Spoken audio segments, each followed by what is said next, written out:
अथ सती का अग्नि प्रवेश।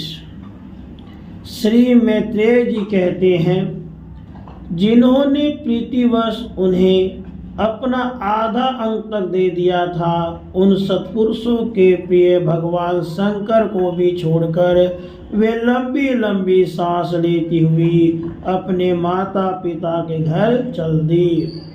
सती को बड़ी फुर्ती से अकेली जाते देख श्री महादेव जी के मणिमान एवं मद आदि हजारों सेवक भगवान के वाहन वे सबराज को आगे कर तथा और भी अनेकों पार्षद और यक्षों को साथ ले बड़ी तेजी से निर्भयता पूर्वक उनके पीछे हो लिए। उसके बाद सती अपने समस्त सेवकों के साथ दक्ष की यज्ञशाला में पहुंची। वहां वेद ध्वनि करते हुए ब्राह्मणों में परस्पर होड़ लग रही थी कि सबसे ऊंचे स्वर में कौन बोले।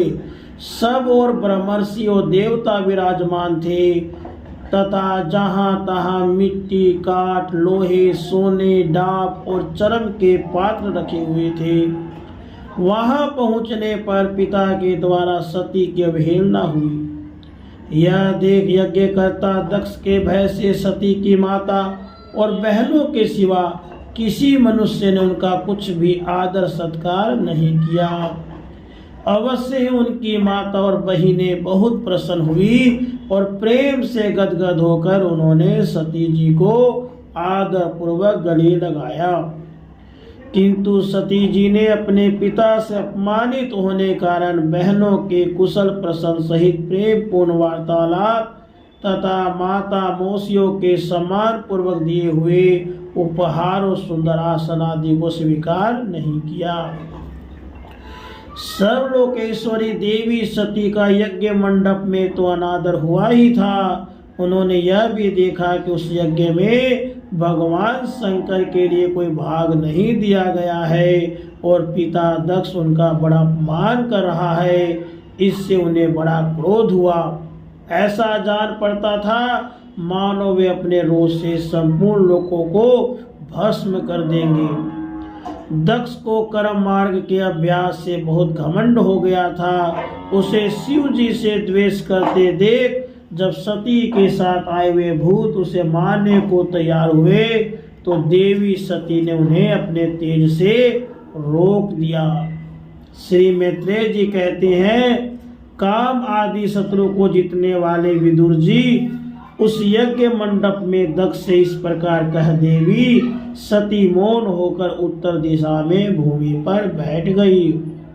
उन्होंने आचमन करके पीला वस्त्र ओढ़ लिया और आंखें मूंद कर शरीर छोड़ने के लिए वे योग मार्ग में स्थित हो गई। उन्होंने आसन को स्थिर कर प्राणायाम द्वारा प्राण और अपान को एक रूप करके नाभि चक्र में स्थित किया। फिर उदान वायु को नाभि चक्र से ऊपर उठाकर धीरे धीरे बुद्धि के साथ हृदय में स्थापित किया। इसके पश्चात अनिंदिता सती उस हृदय स्थित वायु को कंठ मार्ग से भरकुटियों के बीच में ले गई। इस प्रकार जिस शरीर को महापुरुषों के भी पूजनीय भगवान शंकर ने कई बार बड़े आदर से अपने गोद में बिठाया था, दक्ष पर कुपित होकर उसे त्यागने की इच्छा से महामनस्विनी सती ने अपने संपूर्ण अंगों में वायु और अग्नि की धारणा की। अपने पति जगत गुरु भगवान शंकर के चरण कमल कमरंद का चिंतन करते करते सती ने और सब ध्यान भुला दिया। उन्हें उन चरणों के अतिरिक्त कुछ भी दिखाई न दिया। इससे वे सर्वथा निर्दोष अर्थात दक्ष कन्या हूँ ऐसे ही मान से मुक्त हो गई और उनका शरीर तुरंत ही योग अग्नि से जल उठा। उस समय वहां आए हुए देवता आदि ने जब सती का देह त्याग रूप या महान आश्चर्य में चित्र देखा तो वे सभी हाहाकार करने लगे और वह भयंकर कोलाहल आकाश में एवं पृथ्वी तल पर सभी जगह फैल गया। सब और यही सुनाई देता था, हाय दक्ष के दुर्व्यवहार से कुपित होकर देवादिदेव महादेव की प्रिया सती ने प्राण त्याग दिए। देखो सारा चराचर जीव इस दक्ष प्रजापति की ही संतान है, फिर भी इसने कैसी भारी दुष्टता की है। इसकी पुत्री शुद्ध हृदया सती सदा के ही मान पाने के योग्य थी, किंतु उसने उसका ऐसा निरादर किया कि उसने प्राण त्याग दिए। वास्तव में बड़ा ही असहनीय और ब्राह्मण द्रोही है। अब इसके संसार में बड़ी अपकृति होगी। जब इसकी पुत्री सती इस प्रकार के अपराध से प्राण त्याग करने को तैयार हुई, तब भी शंकर द्रोही ने उसे रोका तक नहीं। राधे कृष्ण।